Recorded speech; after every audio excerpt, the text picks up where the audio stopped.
L'attention et le soin aux plus pauvres a été le premier souci du père de Montfort.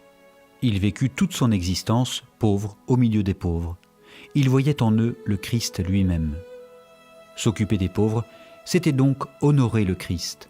La passion pour les pauvres, ça vient d'abord, comme on peut imaginer aussi, de sa profonde relation avec Dieu. Le père de Montfort a trouvé un jour un pauvre, un gueux qui était par là, malade. Bon, il l'a pris sur ses épaules. Il l'a amené où? Là où il logeait.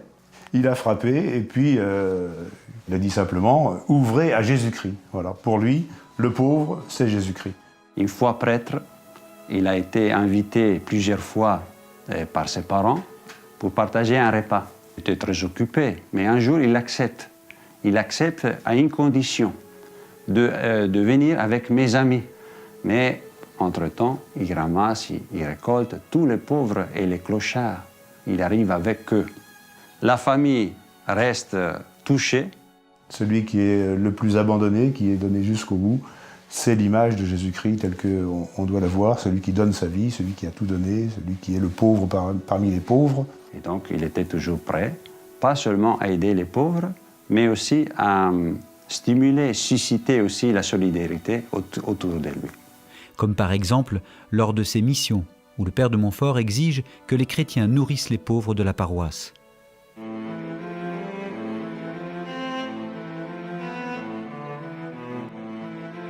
Derrière ce mot de pauvreté se cachent des réalités très diverses et qui existent pour ainsi dire partout dans le monde. On a celle qui est la plus criante, c'est la pauvreté économique, ce qu'on appelle les pauvres, ceux qui sont exclus, qui n'ont pas les moyens de vivre. Il y a bien une pauvreté qui est criarde, celle intellectuelle, des enfants des zones reculées, dans des villages où j'ai été en mission.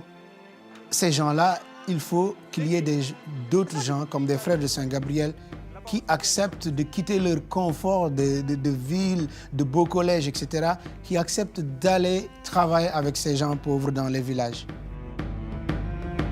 Et il y a la pauvreté de l'isolement. Les personnes qui vivent seules, c'est aussi une autre forme de pauvreté.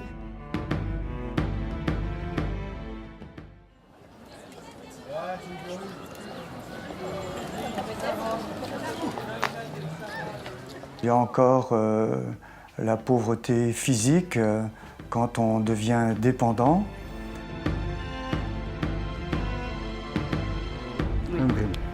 Il aime lire les livres du père de Montfort. Il y a la pauvreté spirituelle qui est encore autre chose et qui est assez répandue aussi aujourd'hui. Là où elles sont présentes, les congrégations montfortaines, en s'inspirant de leurs fondateurs, consacrent leur vie au service des plus démunis, juste armés de leur foi en l'amour infini de Dieu pour les plus pauvres. Nous avons besoin de quelque chose, nous cherchons quelque chose dans ce monde d'aujourd'hui. Il y a quelqu'un qui peut t'aider à régler ces problèmes-là. C'est Dieu.